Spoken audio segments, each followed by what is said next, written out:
What's up YouTube? Capital G here. So yesterday on this channel, we talked about what I believe are going to be the 5 best Yu-Gi-Oh decks for the competitive January 2020 meta after obviously our new ban list. And today we're going to go into a little bit of a different route, and I'm going to break down what I believe are the best 5 sleeper decks of the format. Now when I say sleeper, I believe that these decks are pretty much under the radar. They're decks that a lot of people don't immediately think about when it comes to a competitive event, and these are decks that I would recommend on the regional level. I think that these decks have the ability to get you that regional top 8. I don't believe that any of these decks are perfect, and there are some decks that do similar things to these decks, maybe a little bit better, but these are still decks that you have to respect, otherwise they can lay the smackdown on you. Once again, I'm only going to be taking into consideration new product released up until March 30th because that's when we get our new format. Anyways, let's begin. At the 5 spot, I actually have Ignister, and I believe last week on this channel I did say that a lot of the archetypes from Ignition Assault were not going to affect the meta in any significant way. I did mention Ignister, but you have to understand, at the time that I made that video, I had no idea that not only was Konami going to absolutely nuke the tier 1, but they were also going to hit the tier 2 in addition to that. And one thing that I don't think anyone foresaw was Lady the Bug going to 3. Make no mistake, that is a colossal buff to the Ignister archetype. I'll put it on Front Street. Ignister does not have a very solid turn 1 play if you force them to go first, not into Eternity Code when they can make the Arrival Cyberse Ignister, which can kind of be immune to like anything your opponent throws at it outside of a Kaiju, but they still have the ability to be an absolute terror going second. That of course is because of their absolute powerhouse link 3 monster Dark Templar Ignister, which is a walking Infernity launcher. It gives the archetype offense coming out of the wazoo, and Lady the Bug being at 3, it cannot be understated. Listen, this archetype was already running 3 copies of Signet Mining anyways, so 3 copies of Lady the Bug just kind of meshes with what the deck was already doing. And this is not an archetype that loses out on anything if you're going to commit your normal summon to Lady the Bug, because with the field spell, the Ignister Island, you can special summon your Ignister monsters from your hand as much as you want, as long as you don't have any monsters in the extra or in the main monster zone. So committing your normal summon to Lady the Bug just is going to open up more consistency for the deck. It's going to make sure that you can assemble all your pieces as easily as humanly possible, and I feel like going second, it's going to be a very strong deck. This is also one of the decks that can easily include things like Lightning Storm or Lightning Regeki, excuse me, TCG name, if they happen to be playing against like control decks, and I think that they're going to be a very solid deck, just mainly only solid going second. Number 4, True Draco. Alright, here's the point in the video where everybody starts hating because Cap G giving True Draco just a little bit of love. Yes, I understand Draco got hammered on the ban list. You lost 2 copies of Dragonic Diagram and 2 copies of Card of Demise. This means that your recovery game and your consistency are both going to be lowered, but what I think that people have to understand, and I mean you can't disregard this, Draco is still one of the decks in Yu-Gi-Oh that can run multiple of the most agonizing and just frustrating stun cards in the entire game.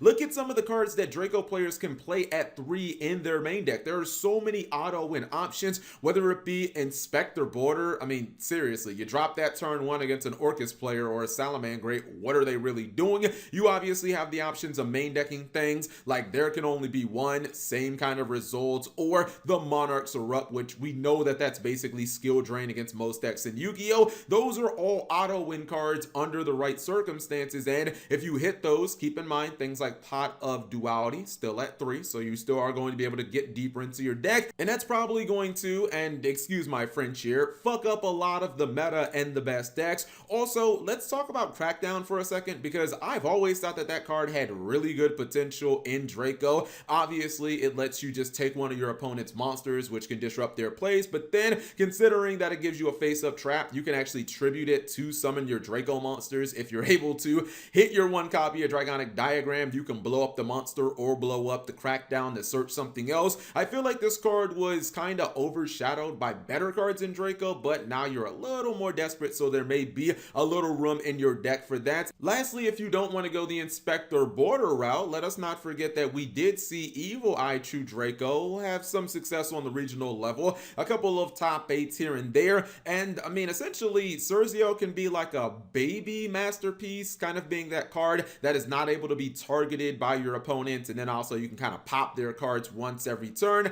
And you can also just blow up your 2 Draco spells and traps and continue to blow up more cards when they hit the graveyard as well. Number 3, Paleo Frog. So for the most part, what I said about Altergeist in yesterday's video can pretty much just be applied to Paleos. This is an archetype that, or I guess deck I should say, didn't really receive any direct buffs on the FNL list. However, that devious double agent trap card that is Red Reboot going the 1, yeah, trap players are going to be able to feel at ease a lot more often. Obviously, decks like Altergeist and Paleo Frogs live and die on their ability to be able to resolve trap cards, because that's how they make advantage and that's how they defend themselves. And I don't think Red Reboot's going to be a card that you have to fear anymore, at least not very often. I also think that people have to understand that Paleo still have some very powerful continuous trap cards. When you think about Paleo Frogs, you have a tendency to just think about the Frog Engine or the Paleo normal trap cards, but you can't disregard things like Imperial Order or this deck's ability to play Mistake. And considering that Thunder Dragon Colossus is now donezo, Paleo Frogs might be the main deck that stops opponents from searching cards,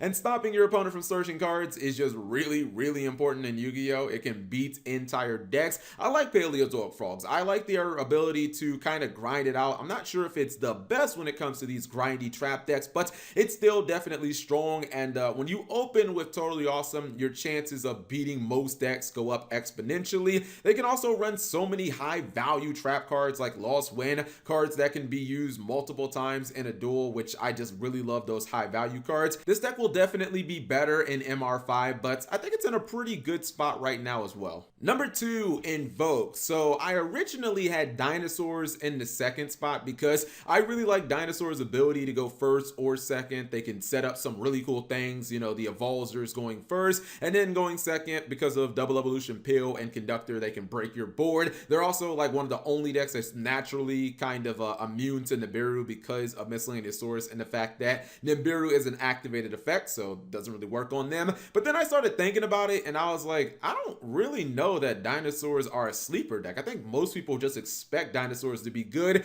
even before the Iced Out Crocodile. So I kind of took Dinosaurs off the list because I'm not sure that they're really sleeper. Anyways, when it comes to Invoked, I do feel like Invoked is sleeper, and I don't just want to specify Mech Knight Invoked despite the fact that that is the most popular way to run Invoked. I've got a friend who plays a Kaiju version of Mech Knights, and it's super annoying because no matter what you make turn 1, he's probably just going to end up Kaijuing you or using Interrupted Slumber and blowing all your monsters up. And you know, a lot of times people make the arguments, well, if I open with hand traps, I'm good. No, there's a difference between playing like some hand traps and then playing like the amount of hand traps you can play with Invoked. Understand that the only monster you really need the normal summon obviously is Alistair. This is one of those decks that can play like 13 to 14 hand traps in the main deck to combat decks like Spiral. Shout outs to Deception for those of you who get that reference. You know, Invoked is an archetype that can run everything from Gammas in the main deck to Nibiru, and even if they don't happen to use those hand traps, you know, they can actually just use them for invocation. So I do feel like Invoked is legitimate. It's going to get significantly better in MR5, and the deck is getting support in Eternity Code, but